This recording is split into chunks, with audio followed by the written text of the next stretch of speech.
सत्य समाचार न्यूजला लाईक करा, सबस्क्राईब करा आणि बेल आयकॉन दाबून ऑल सिलेक्ट करा. नमस्कार, आपण बघत आहात सत्य समाचार मराठी न्यूजमध्ये आपले स्वागत आहे. मी असलम नगरे.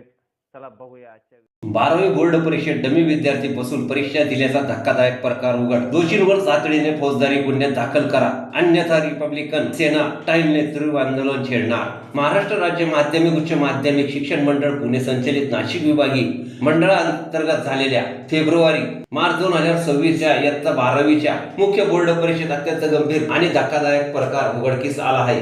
परीक्षा केंद्र क्रमांक 200 कैलासवासी विलास नाना सोनवणे उच्च माध्यमिक विद्यालय डांग सौंदर्य तालुका बागला विज्ञान शाखेचे मूळ विद्यार्थ्या जागी एका बेकायदेशीर डमी विद्यार्थ्याला बसून परीक्षा देण्यात आल्याचा प्रकार पुराव्यानिशी समोर आला आहे. या संपूर्ण रॉकेटमधील मुख्य सूत्रधार, संचालक आणि भ्रष्ट अधिकाऱ्यांवर तात्काळ फौजदारी गुन्हे दाखल करून त्यांना अटक करावी अशी आक्रमक मागणी आज नाशिक येथे आयोजित पत्रकार परिषदेत रिपब्लिकन सेनेच्या अधिकृत पदाधिकाऱ्यांनी केली आहे. या पत्रकार परिषदेला प्रमुख उपस्थिती डॉक्टर अविनाश शिंदे, प्रदेश प्रवक्ते रिपब्लिकन सेना, प्राध्यापक अमोल बाळासाहेब बच्चाव, प्रवक्ता उत्तर महाराष्ट्र रिपब्लिकन सेना डॉक्टर अनिल आठवले, नाशिक महानगर प्रमुख रिपब्लिकन सेना. सत्य समाचार मराठी न्यूज साठी प्रतिनिधी इम्रान अख्तर, नाशिक. माध्यमातून त्यांना पाठीशी घालणारे जे शिक्षण मंत्री आहेत दादा भुसे यांची आम्ही आपल्या माध्यमातून राजीनामा मागतो आहे की सदर संस्थेला आपण पाठीशी घालून जे 12वीचे डुप्लिकेट विद्यार्थी बसवता आणि जे ओरिजिनल विद्यार्थी आहेत, जे अभ्यास करून पास होत आहेत, त्यांच्याशी जीवनाशी आणि त्यांच्या अभ्यासाची खेळण्याचं जे कारस्थान करत आहे, यासाठी शिक्षण मंत्र्यांनी राजीनामा द्यावा आणि केंद्राच्या माध्यमातून नीट फुटी प्रकरणात केंद्रीय मंत्र्यांनी राजीनामा द्यावा व शिक्षण व्यवस्था सुरळीत करावा अशी आपल्या माध्यमातून विनंती करतो.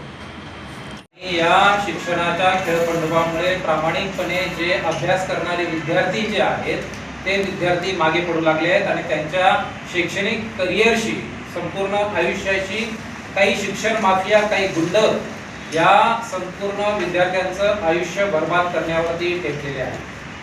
याच्या अनुषंगाने अतिशय सविस्तर आणि पुराव्यासह आपण आजच्या या पत्रकार परिषदेमध्ये संपूर्ण राज्याचं, संपूर्ण प्रामाणिक विद्यार्थ्यांचं, मंत्रिमंडळाचं आणि खास करून आपले सन्माननीय शिक्षण जे आपले मंत्री महोदय आहेत त्यांचं सुद्धा लक्ष आपण या माध्यमातून वेधणार आहोत. दिनांक 23 एप्रिल 2026 रोजी मी स्वतः, मला जेव्हा काही पुरावे हाती आले आणि जेव्हा मी चर्चा केली काही लोकांशी, प्रत्यक्षदर्शींशी आणि ज्या पुराव्यांची मी पडताळणी केली त्या पुराव्यांच्या आधारे 12वीचा निकाल लागण्याच्या अगोदर जे विद्यार्थी डमी बसवण्यात आले किंवा जो विद्यार्थी डमी बसवण्यात आला तो मुळातच गुंडगिरी प्रवृत्तीचा विद्यार्थी आहे. त्या विद्यार्थ्याने स्वतः विज्ञान शाखेमध्ये 17 नंबरचा फॉर्म भरला.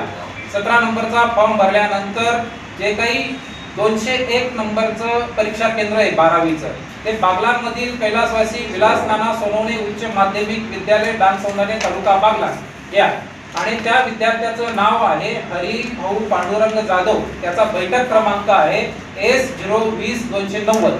या विद्यार्थ्याने काय केलं तर या विद्यार्थ्याने माझ्याकडे काही पुरावे आहेत. इंग्लिशच्या पेपरमध्ये तो विद्यार्थी फक्त वरच्या पेजमध्ये नाव, नंबर लिहितो किंवा नंबर आणि सिग्नेचर करतो आणि आतमध्ये पेपर लिहिण्यासाठी पूर्णपणे डमी विद्यार्थी बसवण्यात आला. आणि ब्लॉकमध्ये आपल्याला पूर्ण माहिती आहे किंवा CCTV जे आहे तपासल्यानंतर लक्षात येईल. याच्याही पलीकडे या शिक्षण माफियांनी असं डोकं चालवलं या संस्था चालकाने.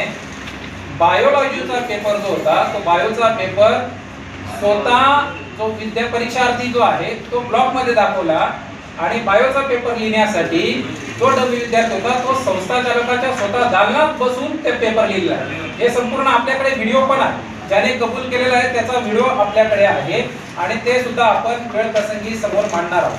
त्याच्यामध्ये त्याने स्पष्ट सांगितलेलं आहे की बायोचा पेपर जो आहे याच्यामध्ये वेळ पडली तर आपण स्वतः मंत्रालयात शिक्षण मंत्र्यांना दाखवणार आहोत आणि बोर्डाला सुद्धा आपण ते सादर करणार आहोत. बोर्डाकडे आपण कंप्लेंट केलेली, त्याच्यानुसार त्यांनी 12वीच्या निकालामध्ये संबंधित विद्यार्थ्याचा निकाल राखीव ठेवण्यात आलेला आहे आणि त्याच्यानंतर मग त्यांनी काय केलं की मला रितसर कळवलं की याची सुनावणी आपण करणार आहोत. आणि मग त्यानुसार 18 मे रोजी सुनावणी देखील झाली. परंतु बोर्डाच्या एकूण कामकाजाबद्दल आपल्याला शंका येत आहे आणि काहीतरी आर्थिक देवाणघेवाण असेल किंवा भ्रष्टाचारीच्या माध्यमातून हे प्रकरण दाबण्याचा प्रकार आहे. आणि जर अशा पद्धतीने स्वतः शालेय शिक्षण मंत्र्यांच्या जिल्ह्यामध्ये त्यांच्या ज्युरिडिक्शन मध्ये जर समजा अशा पद्धतीने प्रकार जर होत असेल, पूर्ण शिक्षण मंत्रालयाने संपूर्ण प्रशासनाने याचं गांभीर्याने दखल घेणं गरजेचं आहे. आणि मग याच्यानुसार आपल्या काय मागण्या आहेत, तर असा प्रकार थांबण्यासाठी किंवा याची पडताळणी होण्यासाठी संपूर्ण त्या विद्यार्थ्याचं मूळ हस्ताक्षर आणि जे पेपरमधलं हस्ताक्षर आहे याचं क्रॉस व्हेरीफाय फॉरेन्सिक व्हेरिफिकेशन जे आहे ते झालं पाहिजे. त्याच्यानंतर जे काही त्या ब्लॉकमध्ये जो विद्यार्थी बसला होता किंवा विद्यार्थ्यांचं मुवमेंट आपल्याला लक्षात घेण्यासाठी ते आपल्याला CCTV तपासले पाहिजेत.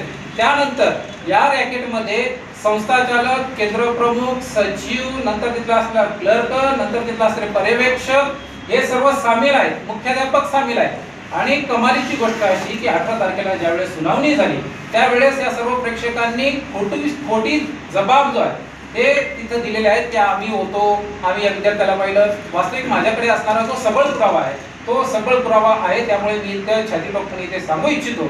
आणि असा प्रकारचा जो भ्रष्टाचार शिक्षण व्यवस्थेमध्ये चाललेला आहे आणि याच्या पलीकडे असं मला कळालंय की ज्यावेळेस ब्लॉकमध्ये कॉप्या येतात त्यावेळेस त्या परिस्थितीमध्ये CCTV बंद करण्यात येतात आणि मग नंतर पुन्हा ते CCTV चालू करून आणि मग ते सुरळीत दाखवलं जातं. तर अशा पद्धतीने जे काय या सर्व रॅकेटमध्ये जे जे सामील आहेत, संस्थाचालक असतील, तो विद्यार्थी असेल, तिथले असणारे मुख्याध्यापक, नंतर तिथला त्यावेळेचा स्पॉट, तिथला असणारे पर्यवेक्षक, या सर्वांवरती फौजदारी गुन्हे दाखल झाले पाहिजेत. ते केंद्र 12वीच्या परीक्षेसाठी सील करण्यात यावं, त्याची मान्यता रद्द करण्यात यावी.